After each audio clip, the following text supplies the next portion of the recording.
Y'all got down 11. What was the difference in those final 15 minutes? I thought we did get more aggressive defensively. I thought Zakai coming in, and I thought his ball pressure really was a big part of that happening. I did think it took our guys, a little bit of time to get used to their length out there and when to go and how quickly they're going to have to play to the rim. Rebounding, obviously, second half, we had 3 turnovers. They ended up with 15, I think. But we first half when we did have a little bit of lead, and we had 2 just really blunders that you can't have with turnovers and throwing it out of bounds, and really flipped the game a little bit. But the more aggressive we got defensively, I thought the better we became on the offensive end. Santi was having a tough time getting going, but that's a credit to their defense and what they do. But overall, Auburn's a terrific team, and you're not going to get a lot of easy baskets. And you knew that they have special players, but that when they get to a situation, they're going to try to get the ball in his hands. And he had a terrific game today. Rick, what went into the rebounding effort for you guys today? And then with Brandon, it seemed like he basically made himself indispensable in the second half. It's really you never know when the light comes on for someone. You hope it could happen like that, but it very seldom does. But Brandon in the last couple of weeks has been so locked into our scouting reports. I mean, he came in early and on his own, wanting to continue to know exactly what he had to do today. And I think most freshmen coming in, their idea of success is scoring. And I do think that Brandon is starting to find out. One, he's quicker off the floor than you think. He's got a really good feel for the game and for the ball, but the way he got his hands on basketballs, and I thought he was key. And I'll tell you one thing we did find. We found a guy that can inbound the ball for us at the end of the game. I mean, he was terrific. I mean, he came in there and he saw it and he made the plays, and which was really, really key. And but his demeanor was really good. And it's, again, he's worked. It goes back to the old adage, the more you put into it, the more you're going to get out of it.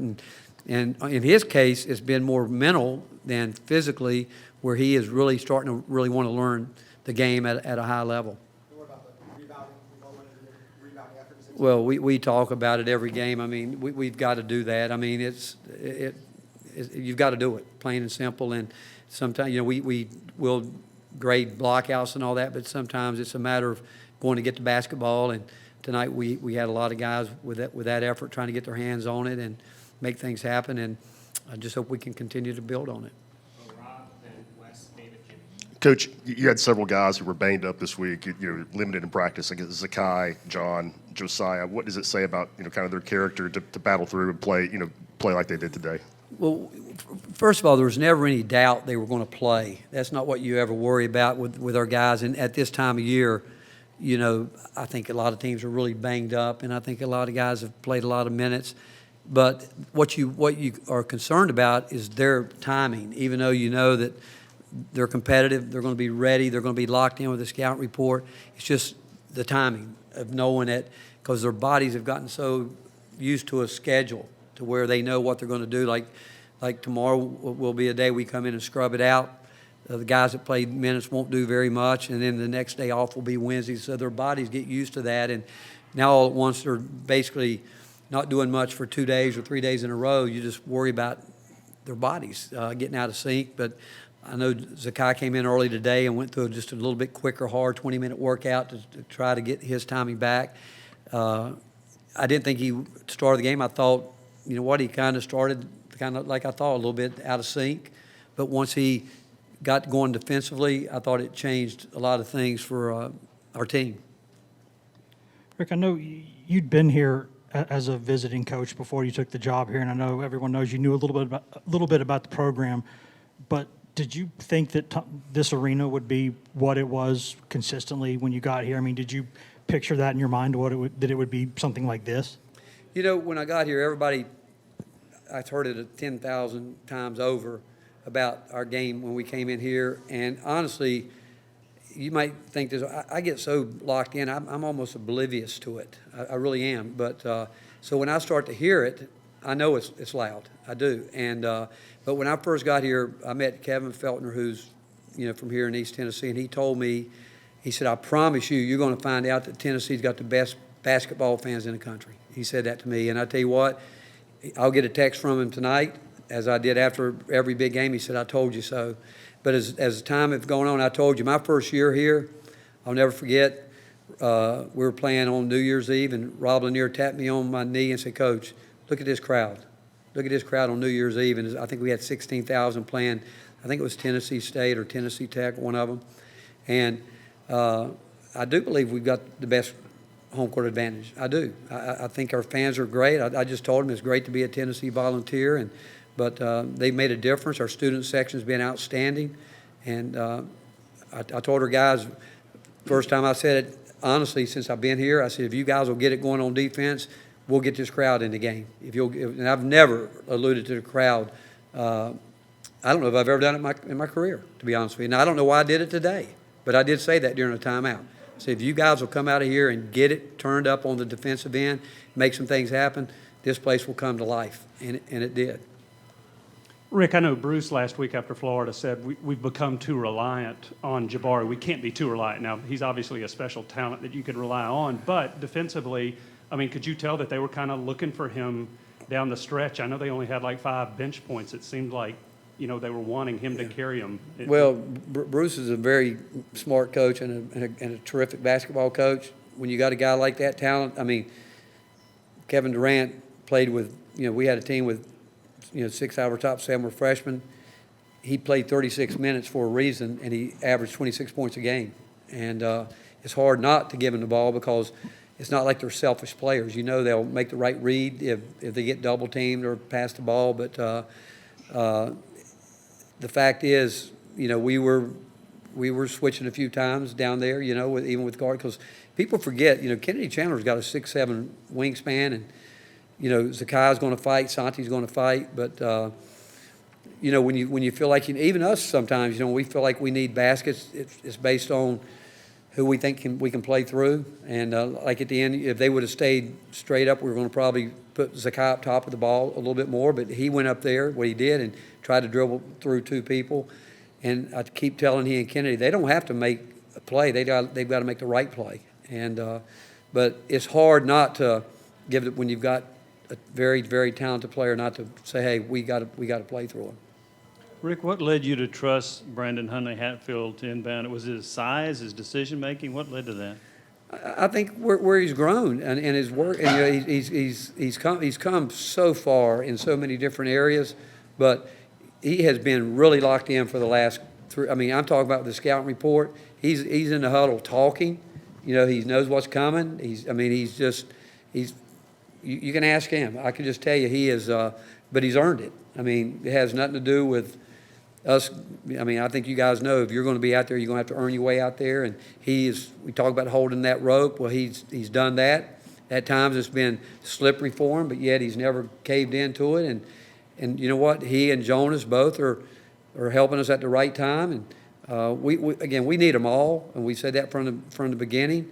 But I love his demeanor, but more important, I just love the focus he's had getting ready mentally for the game. And he hit a 3, had a chance to shoot another one. He didn't. I think that's all maturity. I think he's starting to get a great feel for what we have to do and how we all have to be together as a team. And but he's got so many great days ahead of him, and he's going to continue to keep working and get himself in elite shape, and he'll become the player that I think everybody knows he can be.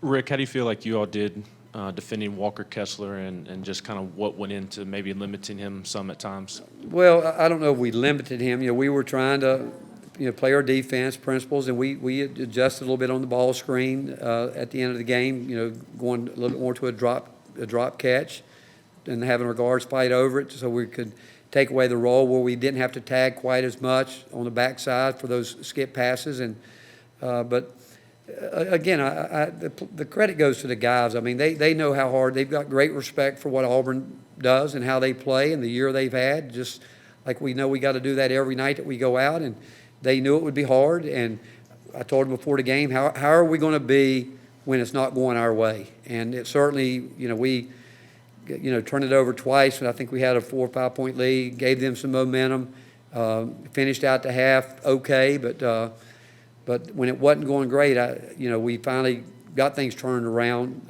more like we are, but it was done by, I thought Zakai's ball pressure was huge, and I thought it was really huge, and then obviously we started making some shots. I mean, making shots is a big part of this game, as you all know, and we had some early that we could have, should have, maybe, but that's part of the game. But when we needed some, we made some shots.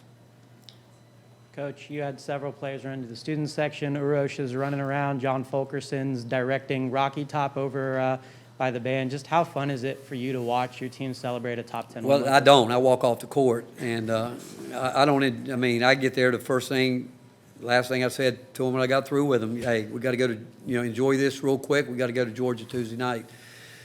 I think it's their appreciation for our fan base and our students. I think, they're students, they're college kids. I get it, I get it. And winning is so hard, and I probably am not one of the best at enjoying winning because my mind quickly gets on to what's next. But for them, I'm glad. I want them to enjoy winning because it's hard to come by, and when you do win, I don't want them to do anything stupid. I don't want them to ever disrespect any opponent.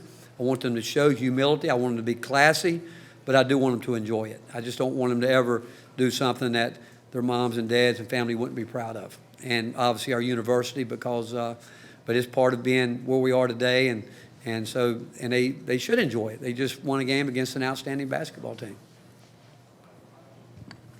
Rick, you didn't seem to be a big fan of the overrated chant. Is that a long-standing feeling or just something you were feeling today? A long-standing feeling. I mean, I've never understood that. I mean, you just have a great quality win over a team that, first of all, that is not underrated, and your fans are acting like you beat nobody.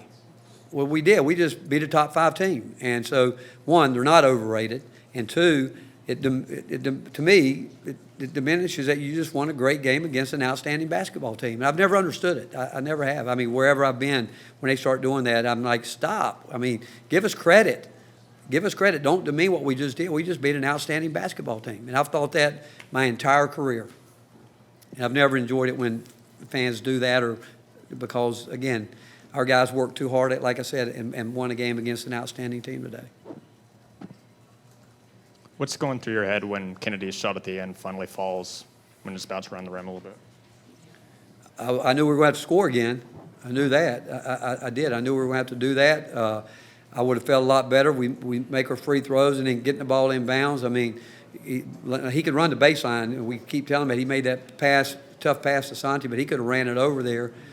But that's, again, areas. And we believe it or not, we spent a lot of time this week, and we have the last 2 weeks working on special situations, and we've got to do a better job. And certainly they are athletic and can can put a quick trap on you, but we're going to have to continue to get better in that area. Thank you, Coach. All right, thank you, guys.